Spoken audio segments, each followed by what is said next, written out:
পাঁচ ফোড়নের মিশ্র স্বাদ যেভাবে বাঙালিকে এক সূত্রে বেঁধে রাখে, সেই বাঙালিয়ানাকে বজায় রেখেই ভিন্ন স্বাদের এক গুচ্ছ গল্পের ভাণ্ডার নিয়ে হাজির পাঁচ ফোড়ন। ধূমপান, মদ্যপান এবং মাদক সেবন স্বাস্থ্যের পক্ষে ক্ষতিকর। পাঁচ ফোড়নের তরফ থেকে আজকে আপনাদের জন্য রয়েছে সত্যজিৎ রায়ের লেখা ফার্স্ট ক্লাস কামরা। চিত্রশিল্পী ও আন্তর্জাতিক খ্যাতিসম্পন্ন চলচ্চিত্রকার সত্যজিৎ রায়ের জন্ম 1921 খ্রিস্টাব্দের 2রা মে। সাহিত্য জগতেও তার অবদান অপরিসীম।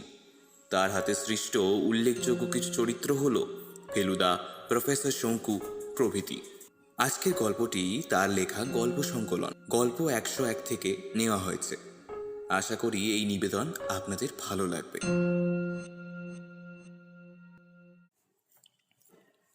আগের আমলের ফার্স্ট ক্লাস কামরা, বাথরুম সমেত 4 বার্থ কিংবা 6 বার্থ কম্পার্টমেন্ট আজকাল প্রায় উঠেই গেছে। এটা যে সময়ের গল্প, অর্থাৎ 1970, তখনও মাঝে মাঝে এক আধটা এই ধরনের কামরা কি করে জানি ট্রেনের মধ্যে ঢুকে পড়ত। যাদের পুরনো অভিজ্ঞতা আছে সেই সব ভাগ্যবান যাত্রী এমন একটি কামরা পেলে মনে করতো হাতে চাঁদ পেয়েছে। রঞ্জনবাবু ঠিক তেমনই বোধ করলেন গাড়িতে উঠে। প্রথমে তিনি নিজের চোখকে বিশ্বাসই করতে পারেননি। এই ধরনের কামরায় শেষ কবে তিনি চড়েছেন তার মনে নেই। পয়সাওয়ালা বাপের ছেলে, তাই ফার্স্ট ক্লাসে চড়ার অভ্যাস ছেলেবেলা থেকেই। একক কামরা উঠে গিয়ে যখন 6 কামরা বিশিষ্ট করিডোর ট্রেন চালু হলো, তখন রঞ্জনবাবু বুঝলেন আর একটা আরামের জিনিস দেশ থেকে উঠে গেল। গত কয়েক বছর থেকেই এই জিনিসটা লক্ষ্য করে আসছেন তিনি। বাপের ছিল বুইক গাড়ি, পিছনের সিটে চিত হয়ে পা ছড়িয়ে বসে কত বেরিয়েছেন সে গাড়িতে। আরামের শেষ। ব্রিটিশ আমলে টেলিফোন তুললে মহিলা অপারেটর বলতেন, তারপর নাম্বার চাইলেই লাইন পাওয়া যেত নিমেষের মধ্যে। আর এখন ডায়াল করতে করতে তর্জনীর ডগায় কড়া পড়ে যায়। সমস্ত কলকাতা শহর থেকেই যেন আরাম জিনিসটা ক্রমশ লোপ পেয়ে যাচ্ছে।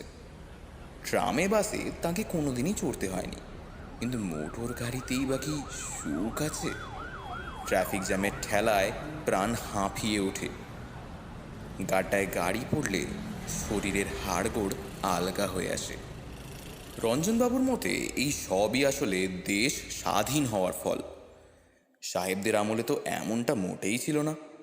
কলকাতাকে তখন সত্যিই একটা সভ্য দেশের সভ্য শহর বলে মনে হতো। রঞ্জনবাবু বছর 3 আগে 6 মাস কাটিয়ে এসেছেন লন্ডন শহরে। সাহেবরা বাঁচতে জানে, সুনিয়ন্ত্রিত জীবনের মূল্য জানে, সিভিক সেন্স কাকে বলে জানে। ঘড়ির কাঁটার মতো লন্ডন টিউবের গতিবিধি দেখলে স্তম্ভিত হতে হয়। আর যেমন মাটির নিচে তেমনই মাটির উপরে। ওখানেও তো জনসংখ্যা নেহাত কম নয়, কিন্তু কই, বাস স্টপে তো ধাক্কাধাক্কি নেই, গলাবাজি নেই, কন্ডাক্টরের হুঙ্কার আর বাসের গায়ে চাপড় মারা তো নেই। ওদের বাস তো একদিকে কাত হয়ে চলে না যে মনে হবে এই এই এই বুঝে উল্টে পড়ল। বন্ধু মহলে রঞ্জনবাবুর উগ্র সাহেব প্রীতি একটা প্রধান আলোচনার বিষয়, ঠাট্টারও বটে। আর সেই কারণেই হয়তো রঞ্জনবাবুর বন্ধু সংখ্যা ক্রমে কমে এসেছে।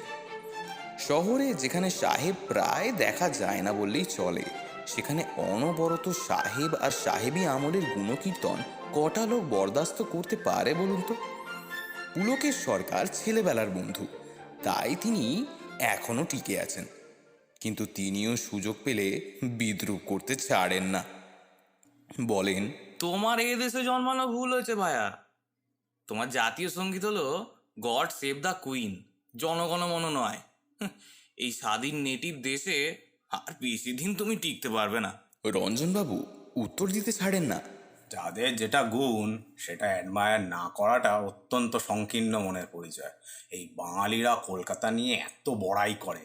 আরে বাবা, কলকাতা শহরের যেটা আসল বিউটি, সে ময়দানও তো এই সাহেবদেরই তৈরি না।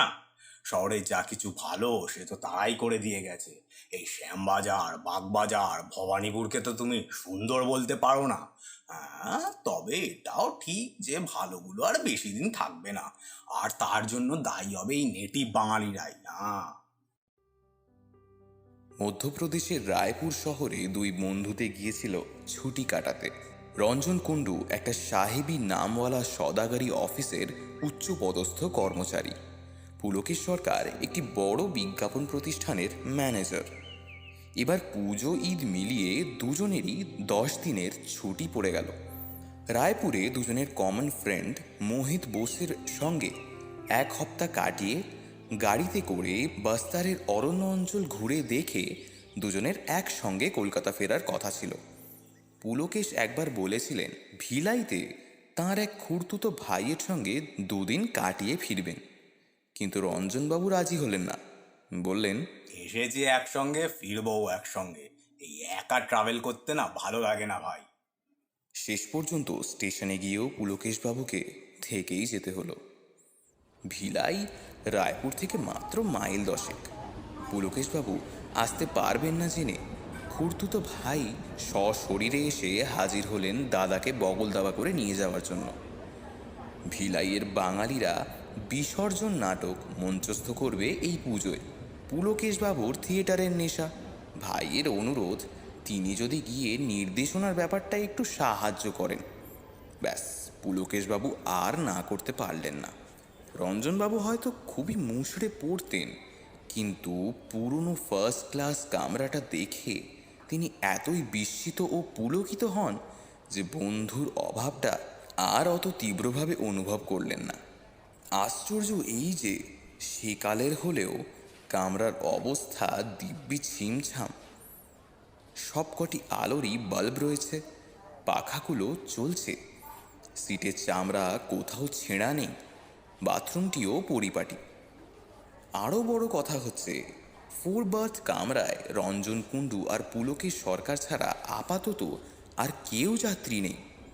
পুলকেশবাবু খোঁজ নিয়ে জানালেন, শোনো ভাইয়া, তুমি রাউরকেল্লা অব্দি একা যেতে পারবে, সেখানে একটি যাত্রী উঠবেন, তারপর আর কেউ নেই। 2টো আপার বার তো সারা রাস্তায় খালিই যাবে, ঠিক আছে? রঞ্জনবাবু বললেন, তোমাকে না এই পুরনো কামরার আরামের কথা অনেকবার বলেছি, অবশ্য এই যে এদের ট্রাভেল করার সুযোগ পেয়েও তুমি আর নিতে পারলে না। বন্ধু হেসে বললেন, হয়তো দেখবে কেলনারের লোক এসে তোমার ডিনারের অর্ডার নিয়ে গেল। আহ, ওটা বলে আমার না মনটা খারাপ করে দিও না। বললেন রঞ্জনবাবু। ট্রেনে খাওয়ার কথা ভাবতে গেলে এখন তো কান্না আসে। আমাদের ছেলেবেলায় কেলনারের লাঞ্চ আর ডিনারের জন্য তো আমরা পুরো মুখিয়ে থাকতাম। রঞ্জনবাবু অবশ্যই বন্ধুর বাড়ি থেকে লুচি তরকারি নিয়ে এসেছেন টিফিন ক্যারিয়ারে ভরে। রেলের থালিতে তাঁর আদৌ রুচি নেই। যথাসময় বোম্বে মেল ছেড়ে দিল। কলকাতায় দেখা হবে ভাইয়া, বললেন পুলকেশ সরকার। তোমার জার্নি আরামদায়ক হবে তাতে সন্দেহ নেই। গাড়ি ছাড়ার পর রঞ্জনবাবু মিনিট খানেক শুধু কামরার মধ্যে পায়চারি করলেন। এই সুখ বহুকাল পাননি তিনি। আজকালকার কামরায় ট্রেন ছাড়লে পরে সিটে বসে পড়া ছাড়া আর কোনো গতি নেই। বাইরে করিডোর আছে বটে, কিন্তু তা এতই সংকীর্ণ সেখানে হাঁটা চলে না। হ্যাঁ, এক স্টেশন এলে প্ল্যাটফর্মে নেমে পায়চারি করা যায়। সারা রাস্তা অনড় অবস্থা। কিছুক্ষণ হাঁটার পর কোন সিটটা দখল করবেন এই নিয়ে একটু চিন্তা করে শেষে রায়পুরের প্ল্যাটফর্মের দিকে সিটটায় বসে সুটকেস থেকে একটা বালিশ ও একটা ডিটেকটিভ বই বার করে শুয়ে পড়লেন রঞ্জনবাবু। এখন বিকেল 5:30। অন্ধকার হয়ে যাবে একটুক্ষণের মধ্যেই। তবে বই পড়া বন্ধ করার কোনো প্রয়োজন নেই, কারণ মাথার পিছনে রিডিং লাইট আছে এবং সেটা জ্বলছে। 9টায় রায়গড় পেরোনোর পর থেকেই একটা ঘুমের আমেজ অনুভব করলেন রঞ্জনবাবু। বিলাসপুরে লোক এসেছিল ডিনারের অর্ডার নিতে। রঞ্জনবাবু স্বভাবতই তাকে না করে দিয়েছেন। এবারে টিফিন ক্যারিয়ার খুলে খাওয়াটা সেরে নিয়ে নীল লাইট ছাড়া আর সবকটি আলো নিভিয়ে দিয়ে রঞ্জনবাবু বেঞ্চিতে গা এলিয়ে দিলেন। দেওয়া মাত্র মনে পড়ল, রাউরকেল্লা থেকে তো একটা যাত্রী ঢোকার কথা আছে ঘরে। আজকাল তো করিডর ট্রেনে ফার্স্ট ক্লাসে কোনো যাত্রী উঠলেই কন্ডাক্টর গাড়ি তার ব্যবস্থা করে দেয়। এই পুরনো গাড়িতে কি আমাকে দরজা খুলতে হবে? আরে, তাহলে কি দরজাটা লক করবো না? না না না, যদি ঘুম না ভাঙে। ক্ষতি কি লকটা না করলে? যিনি আসবেন তিনি না হয় লক লাগিয়েই নেবেন। আর এমন তো কিছু মাঝরাত্রি নয়, রাউরকেল্লা আসে বোধহয় এই 10টা 10:30 নাগাদ। চিন্তার কোনো কারণই নেই। বেদম বেগে ছুটে চলেছে বোম্বাই মেল। কামরার দোলানিতে কারোর কারোর ভালো ঘুম হয় না, তবে রঞ্জনবাবুর হয়। কোথায় যেন পড়েছিলেন যে মা শিশুকে কোলে দোল দিয়ে ঘুম পাড়ানোর স্মৃতি শিশু বড় হলেও তার মনের মধ্যে লুকিয়ে থাকে। তাই ট্রেনের দোলানিতে ঘুম পাওয়াটা মোটেই অস্বাভাবিক নয়।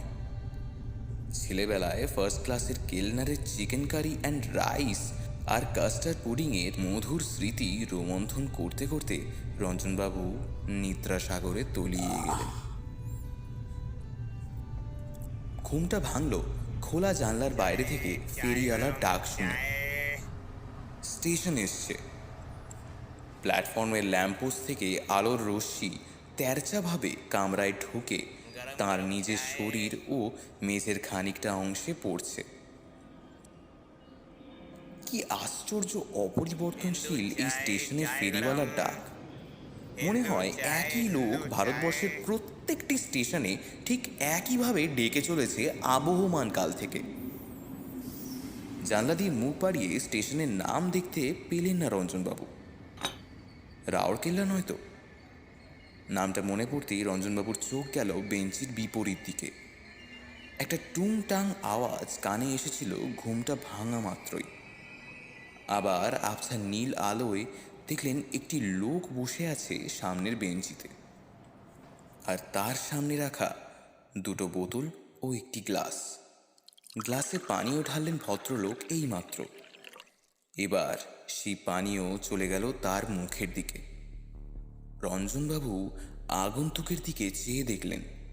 মুখটা স্পষ্ট দেখা যাচ্ছে না, তবে একটা বেশ তাগড়াই গোঁফ রয়েছে ভদ্রলোকের। পরনে শার্ট ও প্যান্ট, তবে নীল আলোতে তাদের রং বোঝা মুশকিল। রঞ্জনবাবুকে নড়াচড়া করতে দেখেই বোধ হয় আগন্তুক তাঁর সম্বন্ধে হঠাৎ সচেতন হয়ে উঠলেন। মদের গন্ধ পাচ্ছেন রঞ্জনবাবু। তার নিজের ওসব বদ অভ্যাস নেই, কিন্তু চেনাশোনার মধ্যে অনেকেই ড্রিঙ্ক করে। পার্টি টার্টিতেও যেতে হয় তাকে, কাজেই কোন পানীয়ের কী গন্ধ সেটা মোটামুটি জানা আছে। এবং সামনে বসা ভদ্রলোক এখন হুইস্কি খাচ্ছেন। You dare! সোজা রঞ্জনবাবুর দিকে মুখ করে ঘড়ঘড়ে গলায় হাঁক দিয়ে উঠলেন ভদ্রলোক। রঞ্জনবাবুর বুঝতে বাকি রইল না যে যিনি উঠেছেন তিনি হচ্ছেন সাহেব। এ গলার দানাই আলাদা। You dare!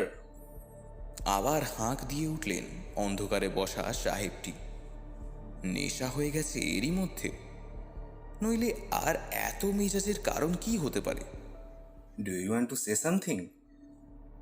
ইংরেজিতে প্রশ্ন করলেন রঞ্জনবাবু। মনে মনে বললেন, পুরনো ফার্স্ট ক্লাসের সঙ্গে মানানসই বটে এই সাহেব সহযাত্রী।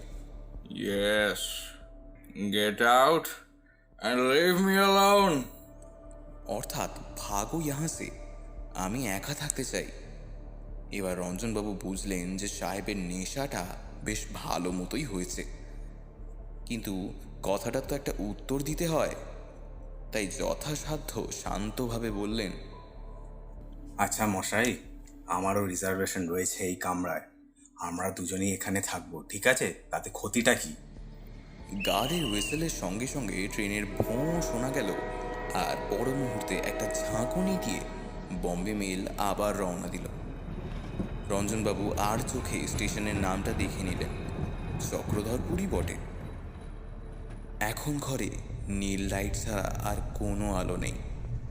রঞ্জনবাবু সাহেবটিকে একটু ভালো করে দেখার জন্য এবং মনে আরেকটু সোয়াস্তি আনার জন্য অন্য বাতি জ্বালানোর উদ্দেশ্যে সুইচের দিকে হাত বাড়িয়েছিলেন, কিন্তু সাহেবের ডোন্ট।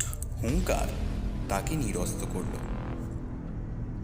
এতক্ষণ রঞ্জনবাবুর চোখ অন্ধকারে শুয়ে গেছে। এখন সাহেবের মুখ অপেক্ষাকৃত স্পষ্ট।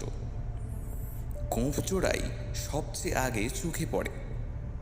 চোখ দুটো কোটরে বসা, নীল আলোতে গায়ের রং ভারী ফ্যাকাশে মনে হচ্ছে।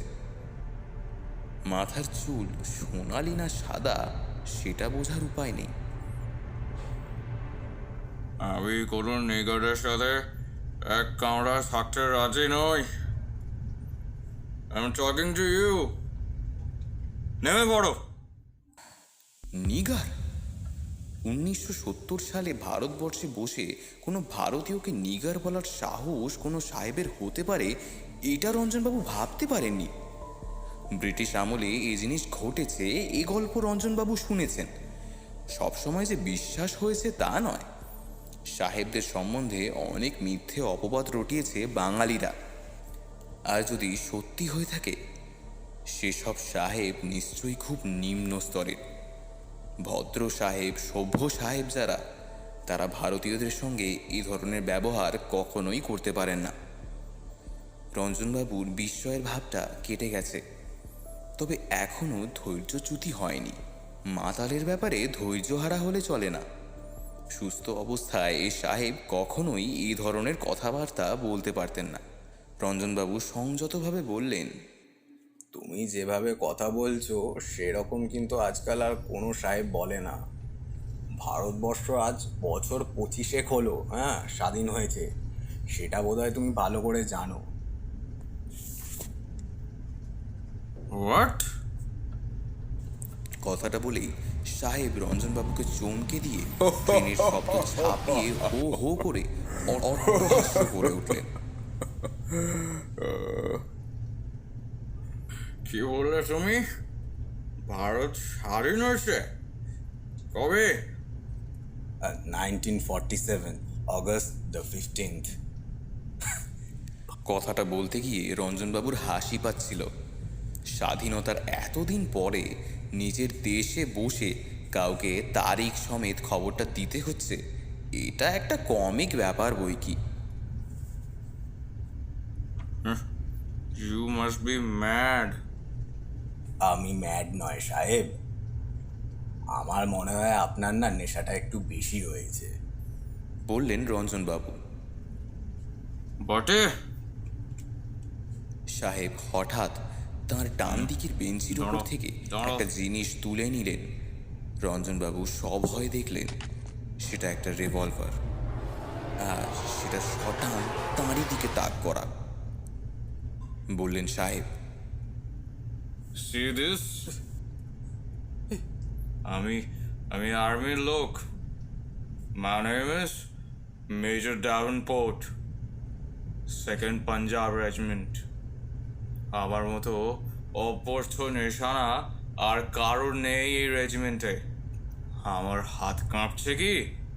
হ্যাঁ, তোমার শার্টের 3rd বাটনটা ডান দিকে আমার লক্ষ্য। ঘোড়া টিপলেই সেইখান দিয়ে গুলি ঢুকে সোজা জানলা দিয়ে বেরিয়ে যাবে। তোমার আর কোনো অস্তিত্ব থাকবে না। ভালো চাও তো বেরিয়ে পড়ো। একে তো নিগার, তার উপরে উন্মাদ। এটা কত সাল জানো? 1932। আমাদের অনেক উত্তক্ত করেছে তোমাদের ওই নিংটি বড় নেতা। স্বাধীনতার স্বপ্ন তোমরা দেখতে পারো, কিন্তু সেটা বাস্তবে পরিণত হবে না কখনোই। এবার সত্যি প্রলাপ বকছেন সাহেব। 1970 হয়ে গেল 1932, আর নেংটি পড়া নেতা অর্থাৎ গান্ধীজি মারা গেছেন তাও হয়েছে 23 বছর। Come on now, get up. সাহেব উঠে দাঁড়িয়েছেন। রঞ্জনবাবু লক্ষ্য করলেন তাঁর পা টলছে না। সবে শুরু করলেন নাকি মদ খাওয়া, কিন্তু এত উল্টোপাল্টা বকছেন কেন? উনি কি তাহলে উন্মাদ? Up, up. রঞ্জনবাবুর গলা শুকিয়ে গেছে। তিনি সিট ছেড়ে মেঝেতে নামতে বাধ্য হলেন। সেই সঙ্গে প্রায় তাঁর অজান্তেই তাঁর হাত দুটো উপরের দিকে উঠে গেল। Now turn around, go to the door. সাহেব বলে কি, কমপক্ষে 60 মাইল বেগে চলছে মেল ট্রেন। তিনি কি চলন্ত অবস্থায় তাকে গাড়ি থেকে নামিয়ে দিতে চান? এই অবস্থাতেও কোনো মতে একটি কথা উচ্চারণ করতে সমর্থ হলেন রঞ্জনবাবু। শুনুন শুনুন মেজর ড্যাভেনপোর্ট, এরপরেই টাটানগর আসবে। গাড়ি থামলে আমি অন্য কামরায় চলে যাব, কথা দিচ্ছি, প্রমিস। চলন্ত গাড়ি থেকে নামিয়ে তো আমায় মেরে ফেলে তো আপনার কোনো লাভ হবে না, না? টাটানগর? ওই নামে তো কোনো স্টেশন নেই। তুমি আবার আবল তাবল বকছো? মদ খেয়েছো নাকি? রঞ্জনবাবু বুঝলেন যে এটা 1932 সাল, সেটা যদি সাহেব বিশ্বাস করে বসে থাকেন তাহলে অবশ্যই টাটানগর বলে কোনো স্টেশন থাকার কথা নয়। এখানে প্রতিবাদ করাটা খুব বুদ্ধিমানের কাজ হবে না বলে তিনি বললেন, ঠিক আছে ঠিক আছে মেজর ড্যাভেনপোর্ট, আমারই ভুল। তবে এরপরে অন্য যে কোনো স্টেশনেই গাড়ি থামুক, আমি নেমে পড়বো, ঠিক আছে? আর ঘন্টাখানেকের বেশি আপনাকে নিগারের সঙ্গে বরদাস্ত করতে হবে না, হ্যাঁ? কথা দিচ্ছি, কথা দিচ্ছি। সাহেব যেন একটু নরম হয়ে বললেন, মনে থাকে জানো, কথার নড়চড় হলে তোমার লাশ পড়ে থাকবে লাইনের ধারে। মনে থাকে জানো। সাহেব গিয়ে তার জায়গায় বসে হাত থেকে রিভলভার নামিয়ে রাখলেন বেঞ্চির এক পাশে। রঞ্জনবাবু এই যাত্রায় প্রাণে মরেননি, এটা ভেবে খানিকটা ভরসা পেয়ে নিজের জায়গায় গিয়ে বসলেন। সাহেব যাই বলুক, এর পরের স্টেশন যে টাটানগর সেটা রঞ্জনবাবু জানেন। আসতে এখনো 1 ঘন্টা দেরি। এই সময়টুকু তিনি এই কামরাতেই আছেন। তারপর কপালে কি আছে তা জানা নেই। অন্য ফার্স্ট ক্লাস কামরায় জায়গা পাবেন কি সেটাও জানা নেই, জানার উপায়ও একেবারে নেই। ড্যাভেনপোর্ট সাহেব আবার মদ্যপান শুরু করলেন। সাময়িকভাবে তার সামনের বেঞ্চের যাত্রীর কথাটা তিনি যেন ভুলেই গেছেন। রঞ্জনবাবু আধ বোঝা চোখে চেয়ে রয়েছেন তার দিকে। এমন এক বিভীষিকাময় ঘটনার মধ্যে তাকে পড়তে হবে কে জানতো? পুলকেশ থাকলে এই জিনিস ঘটতো কি? পুলকেশ থাকলে এই জিনিস হয়তো ঘটতো না, না না না না, তা ঘটতো না। তবে এর চেয়েও সাংঘাতিক কিছু ঘটতে পারতো। পুলকেশ তো আবার রাগচটা মানুষ, তাছাড়া শরীরেও অনেক শক্তি ওর, তার দেশাত্মবোধ প্রবল। কোনো সাদা চামড়ার কাছ থেকে অপমান হজম করার লোক সে নয়। হয়তো দাঁ করে একটা ঘুষি লাগিয়েই দিত। কলেজে ফার্স্ট ইয়ারে পড়ার সময় এক গোড়াকে ঘুষি মেরে নাক ফাটিয়ে দেওয়ার গল্প তো সে এখনো করে। ট্রেন চলেছে রাতের অন্ধকার ভেদ করে। মিনিট 10 পরে রঞ্জনবাবু অনুভব করলেন যে এই বিপদের মধ্যেও গাড়ির দোলানিতে তার মাঝে মাঝে একটা তন্দ্রার ভাব আসছে। এই অবস্থাতেই একটা নতুন চিন্তা তাকে হঠাৎ সম্পূর্ণ সজাগ করে দিল। সাহেবের কোনো মালপত্র নেই, ব্যাপারটা অদ্ভুত নয় কি? একটা সামান্য হাত বাক্সও কি থাকবে না? শুধু মদ, সোডার বোতল, গ্লাস আর রিভলভার নিয়ে কি তিনি ট্রেনে উঠেছেন? আর 1932 সাল, নেংটি পড়া নেতা, টাটানগর নেই, এসবেরই বা মানে কি? মানে কি তাহলে একটাই যে সাহেব আসলে জ্যান্ত সাহেব নন, তিনি ভূত। মেজর ড্যাভেনপোর্ট নামটা কি চেনা চেনা লাগছে? হঠাৎ ধাঁ করে রঞ্জনবাবুর একটা কথা মনে পড়ে গেল। বছর 5 আগে ব্যারিস্টার বন্ধু নিখিল সেনের বাড়িতে আড্ডায় কথা হচ্ছিল। বিষয়টা সাহেব প্রীতি এবং সাহেব বিদ্বেষ। কে বলেছিল ঠিক মনে নেই, কিন্তু বোম্বে মেলেই একবার এক বাঙালিকে ফার্স্ট ক্লাস কামরা থেকে নামিয়ে দেওয়ার চেষ্টা করেছিল এক গোড়া সৈনিক। নামটা মেজর ড্যাভেনপোর্টই বটে, কাগজে বেরিয়েছিল খবরটা। সালটা জানা নেই, তবে 32 হওয়ায় আশ্চর্য নয়। সাহেবের হিসেবে একটা ভুল হয়েছিল, সেই বাঙালি ছিলেন অসীম সাহস ও দৈহিক শক্তির অধিকারী। অপমান হজম করতে না পেরে সাহেবকে মারেন এক 82 সিক্কা ওজনের ঘুষি। সাহেব উল্টে পড়েন এবং বেঞ্চির হাতলে মাথায় চোট লেগে তৎক্ষণাৎ মারা যান। রঞ্জনবাবু অনুভব করলেন তার হাত পা ঠান্ডা হয়ে আসছে, কিন্তু এই অবস্থাতেও সামনের লোকটার দিকে আর একবার না চেয়ে থাকতে পারলেন না তিনি। মেজর ড্যাভেনপোর্ট হাতে গ্লাস নিয়ে বসে আছেন। নাইট লাইটের আলো এমনিতেও উজ্জ্বল নয়, আলোর শেডও পরিষ্কার নয়, বাল্বের পাওয়ারও বেশি নয়, তার ওপর গাড়ির ঝাঁকুনি, সব মিলিয়ে সাহেবের দেহটাকে অস্পষ্ট দেখাচ্ছে। হয়তো এই কামরাতেই সাহেবের মৃত্যু হয়েছিল 1932 সালে, আর তখন থেকেই এই পুরনো আমলের ফার্স্ট ক্লাস কামরায় রোজ রাত্রিরে। রঞ্জনবাবু আর ভাবতে পারলেন না। সাহেব আর তাঁর দিকে দৃকপাত করছেন না, তিনি মদ নিয়ে মশগুল হয়ে আছেন। চেয়ে থাকতে থাকতে রঞ্জনবাবু অনুভব করলেন যে তার চোখের পাতা আবার ভারী হয়ে আসছে। ভূতের সামনে মানুষের ঘুম পেতে পারে, এটা তিনি প্রথম আবিষ্কার করলেন। মেজর ড্যাভেনপোর্ট একবার নেই, একবার আছেন, অর্থাৎ চোখের পাতা বন্ধ হলে নেই, আবার খুললেই আছেন। একবার যেন সাহেব তাঁর দিকে চাইলেন, তারপর যেন বহু দূর থেকে ভেসে আসা একটা কথা বার কয়েক এলো তাঁর কানে। Dirty nigger, you dirty nigger. তারপর রঞ্জনবাবুর আর কিছুই মনে নেই। রঞ্জনবাবুর যখন ঘুম ভাঙল তখন জানলার বাইরে ভোরের আলো, সামনের বেঞ্চে কেউ নেই।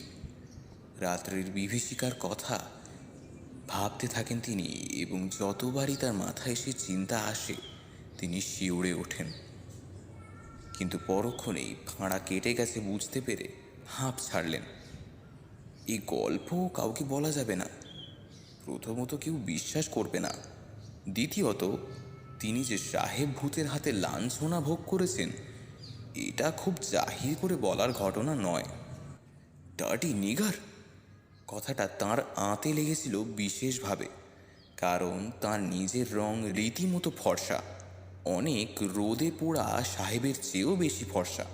এই রঙের জন্য লন্ডনে অনেকে তাকে ভারতীয় বলে বিশ্বাস করেননি, আর তাকেই কিনা বলে ডার্টি নিগার।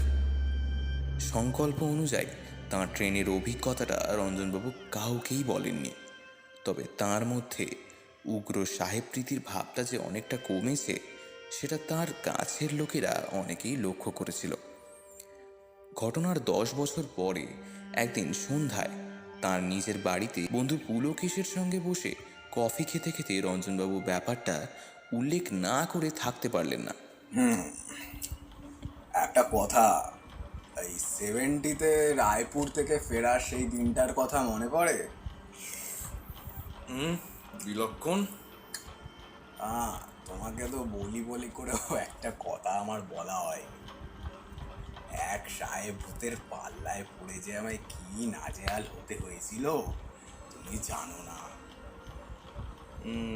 ভূতের নাম কি মেজর ড্যাভেনপোর্ট?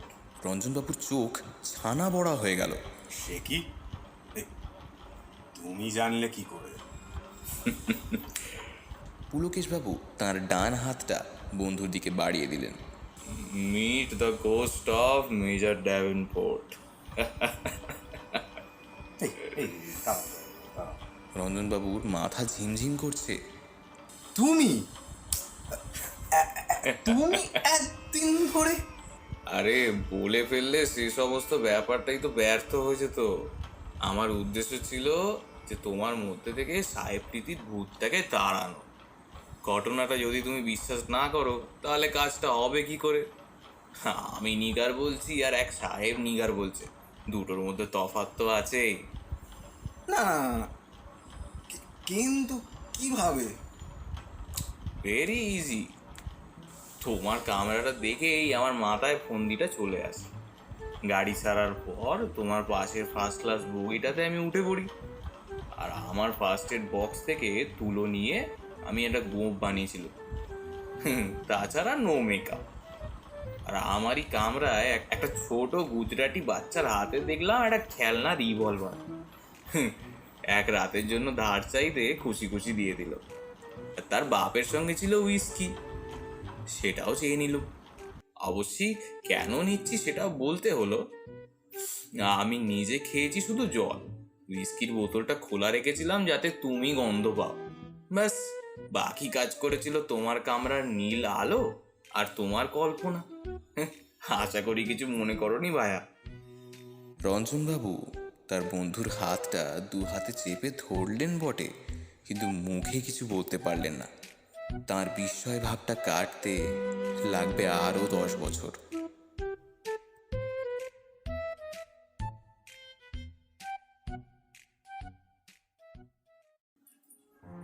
শুনলেন আজকের গল্প, সত্যজিৎ রায় লেখা ফার্স্ট ক্লাস কামরা। গল্পের সূত্রধর এবং পুলকেশ সরকারের চরিত্রে অন্বেষ দে, রঞ্জনবাবু চরিত্রে ঋত্বিক শিকদার। আজকের গল্পটি ভালো লেগে থাকলে কমেন্ট সেকশনে নিশ্চয়ই জানাবেন এবং লাইক করতে ভুলবেন না।